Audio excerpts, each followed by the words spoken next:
Nos acompaña a esta hora Marcelo Aguilar, él es médico, epidemiólogo. Doctor, ¿cómo está? Muy buenas tardes, gracias por estar con nosotros. Gisela, buenas tardes. Un gusto estar en la audiencia de FM Mundo. Un gusto estar con usted. Doctor, antes de usted estaba con José Levy, de nuestra cadena aliada CNN en español, nos contaba el dantesco panorama que se presenta en India por la cantidad de personas fallecidas, de contagios.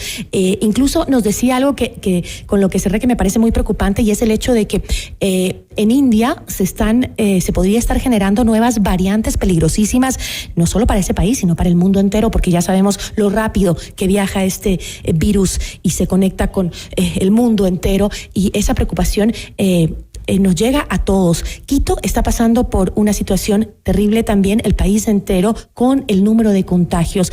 ¿Qué posibilidades tenemos realmente para que estos confinamientos y todo lo que estamos haciendo para evitar más contagios, pues resulte favorable con la cantidad de variantes que vemos que empiezan a aparecer alrededor del mundo? Bueno, ciertamente la situación global es terrible por el aparecimiento de nuevas cepas mucho más agresivas, con mayor transmisibilidad y capaces de producir estas epidemias explosivas como lo que está ocurriendo en India. Escenarios parecidos vivió también la Amazonía. Ciudades como Belém do Pará, como Manaus, tuvieron este panorama y localmente, pues, Quito está en una situación desesperante. Realmente. ¿Considera, pero doctor, que la capital ya se encuentra en la denominada fase 4 de la pandemia? Yo creo que sí, porque en la fase 4 tenemos una velocidad de transmisión sumamente alta. No hay capacidades de contención, de control. Los servicios de salud están ultrapasados y estamos ya en una fase que empieza a escasear el oxígeno, empiezan a escasear los medicamentos. Es una fase 4 lo que estamos viviendo en la ciudad de Quito. ¿Y cómo ha manejado el personal médico esta situación hospitalaria y la falta de insumos médicos frente a esta fase 4? Esta es una situación sumamente grave porque ya la expansión de servicios de salud, especialmente de terapia intensiva, es muy difícil. Se ha hecho ya un esfuerzo enorme para poner más gente. Hay emergenciólogos, intensivistas, clínicos, gente que es de otras especialidades haciendo terapia intensiva, enfermeras que han tenido que entrar a esto, pero llega un límite, no hay más gente, no hay más camas, no hay más respiradores, y ocurre lo que estamos observando en la ciudad de Quito, que es tener que escoger a los pacientes que tienen más probabilidad de sobrevivir y a los otros enviarles a morir en casa. Es pavoroso, es tremendamente doloroso. Esta es la decisión que se está tomando en los hospitales ahora. Y de mejorar los servicios en esas condiciones. Y una de las cosas que me parece que hay que hacer es revisar el tema de los confinamientos. Tiene que ser una acción mucho más radical para que produzca algo. ¿No es suficiente los fines de semana confinarnos? No es suficiente. No es suficiente porque esto genera una movilidad diferenciada. El día viernes tuvimos aglomeraciones enormes, el lunes tuvimos muchísima gente en la calle y esto más bien genera mayor probabilidad de contacto social. Creo que es necesario, a pesar de las consecuencias que esto tiene, pero hacer una parada de al menos 2 semanas en donde se pueda reconstituir y reorientar toda la acción y todas las estrategias de control de la pandemia. Bueno, vimos que lo hizo, doctor, lo hizo Chile, ¿no? Chile, pese a ser el país de la región más avanzado en número de personas vacunadas, cerró sus fronteras, cerró los comercios, mandó un confinamiento total al país, y eso ha logrado, en cierta forma, bajar el número de los contagios, que estaba muy alto en este país, pese al avance de la vacunación, ¿no? Sin embargo, otros países, en cambio, dicen: no vamos a tomar ningún tipo de medidas, simplemente vamos a continuar porque la economía no puede y así tenemos que seguir. ¿Cuál es entonces la decisión correcta? Depende del escenario en el que estemos. Una situación como la que vivimos en Quito exige una medida muy fuerte, muy intensa, a pesar de todas las consecuencias. Mire lo que sucedió en Chile. A pesar de que tenían casi 35% de la población vacunada, tomaron la decisión porque la vacunación creó una falsa seguridad. No se comunicó de forma adecuada que las personas estarían inmunizadas y protegidas solamente 2 semanas después de la segunda dosis. Entonces hubo una movilidad en ese periodo de incubación de protección de la vacuna y se produjo el brote y tomaron la decisión. Quito debe tomar, al menos la ciudad de Quito en las condiciones que está, creo que tiene que hacer una parada de al menos 2 semanas en las que se reorganicen varias acciones. El mundo nos va dando algunas lecciones. Lo que está sucediendo en la India fue haber desactivado todos los sistemas de vigilancia epidemiológica.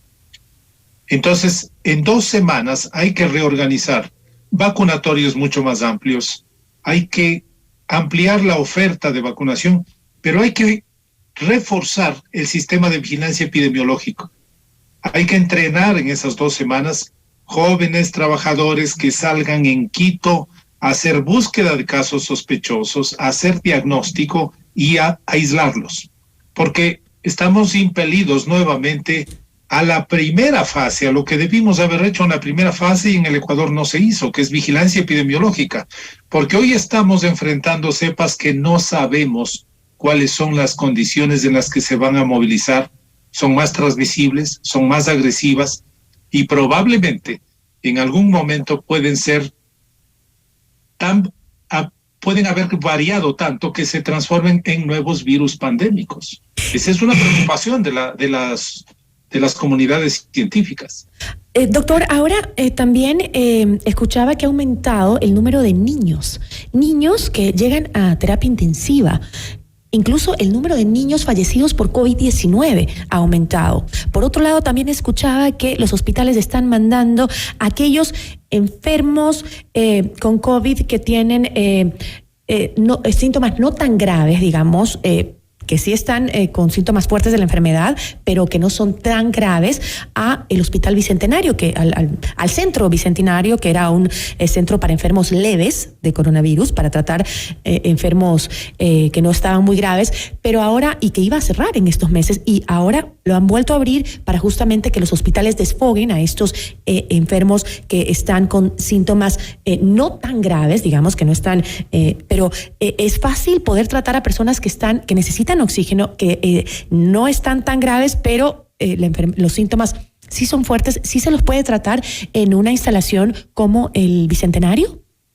Sí, el perfil clínico epidemiológico de este momento se resumiría en algunas características. Tenemos cepas que se transmiten entre 70 y 80% más rápido que la clásica, que afectan a grupos más jóvenes. Hoy están en la terapia intensiva jóvenes de 40 y 50 años de edad. Afecta a niños de una forma distinta que no se observaba anteriormente, y esto genera, esta velocidad de transmisión produce casos simultáneos. Entonces saturan los servicios de salud porque ocurren al mismo tiempo, no en un periodo razonable, sino ocurren de forma simultánea y atoran a los servicios de salud. Ese reciclar de los servicios de salud es adecuado porque permite liberar las áreas de mayor complejidad, como UCI, por ejemplo, o cuidados intermedios, y los pacientes que requieren menores cuidados pueden ir a un centro como el Bicentenario. Es correcto ese manejo que hay que hacer. Sin embargo, paralelamente, es impelín desarrollar esta capacidad de vigilancia epidemiológica para hacer el rastreo de casos. Hay que contener los casos en los barrios, hay que contener los casos en las comunidades. Estamos frente a cepas que tienen una capacidad de transmisión que no se había visto anteriormente, y el único modo de contener es desarrollando un sistema de vigilancia epidemiológico paralelo al plan de vacunación.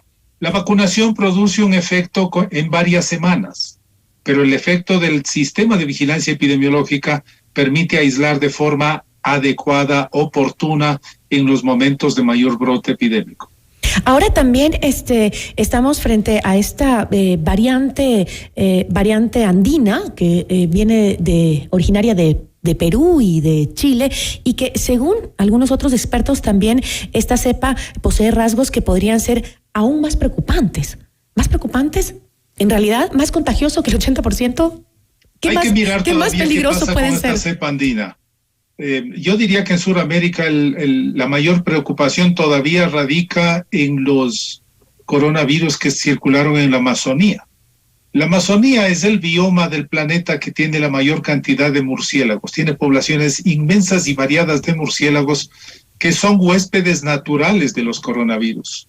Y se sospecha, hay la preocupación de que un coronavirus humano de la antigua cepa Wuhan, llamémoslo así, pudo haberse recombinado con una cepa silvestre que esté cerca de las poblaciones humanas y esté generando las características de altísima mortalidad. Esto puede ocurrir en cualquiera de los espacios de América, del planeta. Entonces, mientras más tiempo demoremos en contener la pandemia, mayor variabilidad vamos a tener del virus, vamos a tener mayor número de poblaciones diferenciadas y va a llegar un momento que las vacunas no van a ser suficientes para contener las nuevas poblaciones de virus.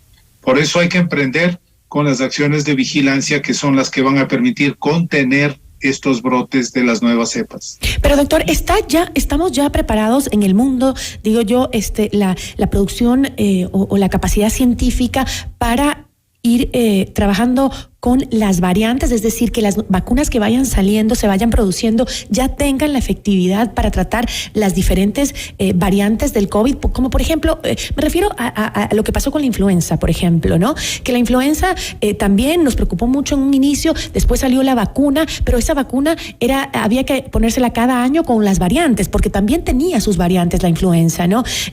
Científicamente, no tenemos esa misma capacidad para ir lanzando poco a poco esas variantes de vacunas también que puedan trabajar efectivamente contra las variantes del COVID-19?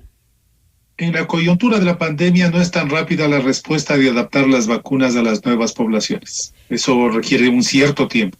Existe la tecnología, pero se requiere de tiempo. Ciertamente, por ejemplo, la vacuna de la influenza, las vacunas de la influenza se hacen con cepas que circulan en todo el mundo. Se hace una colección de todas las cepas que están en diversos sitios del planeta y se hace un común denominador y con eso se fabrican las vacunas, de tal modo que esta va a ser efectiva para todas las poblaciones que están circulando en el mundo. En un momento determinado el coronavirus seguramente va a requerir hacer ese pool de distintas poblaciones para que la vacuna sea efectiva, pero la respuesta no puede ser tan rápida. Todavía hay problemas de producción de vacuna, la cantidad de vacuna que se produce no es suficiente, la velocidad de producción que exige el momento coyuntural hacen que se cometan errores, que hayan problemas en las plantas de producción. Lo que pasa en India, por ejemplo, justamente, que es el principal productor de vacunas en el mundo y no puede cubrir a su misma población. Exactamente.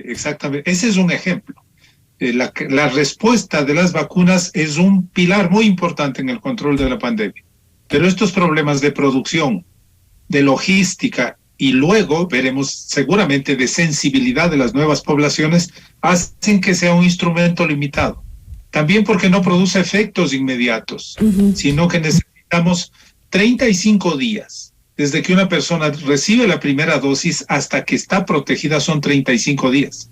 Entonces hay un tiempo que va a mediar. Hasta lograr una población suficiente inmunizada, necesitamos varios meses. Por eso, paralelamente, tenemos que actuar con la contención que se hace a través del sistema de vigilancia. Bueno, y también la responsabilidad de los ciudadanos, ¿no, doctor? Yo creo que eso es básico. Ya cuánto hemos hablado de esto, no podemos estar pendientes de las medidas que nos ponen las autoridades, sino que nosotros también darnos cuenta de lo terrible que es esto y que si no ponemos de parte, pues la situación va a empeorar. Lo estamos viendo y hay ejemplos alrededor del mundo. Doctor, yo le agradezco mucho, se nos acabó el tiempo, pero siempre es un gusto poder conversar con usted. Muchísimas gracias. Giselle, un gusto de estar en su espacio. Buenas tardes y saludos a FM Mundo.